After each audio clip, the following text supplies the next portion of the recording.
wax ji sax jarul muy bëri danga ko jënd. waaw sama facture. Bijou taxawal. kafuma ci réew ma ci. taxawal daal day yomb trop mais da ngaa fàtte ni 6 ay 9 yow man ak yow yam da ngay solu génn di ko uti man ma solu taxaw di ko xaar. Sinon, am na lu ma la bëggoon laaj de. Il paraît que tu as une sœur avec qui tu vis, hein? Loo def ba encore.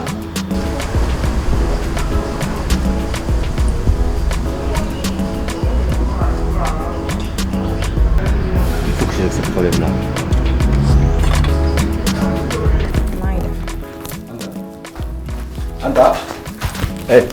Tu vas où? yow. fan nga jëm. ma ne nga bàyyi sama loxo damay ñibbi. La soirée n'est pas encore. Ah bon?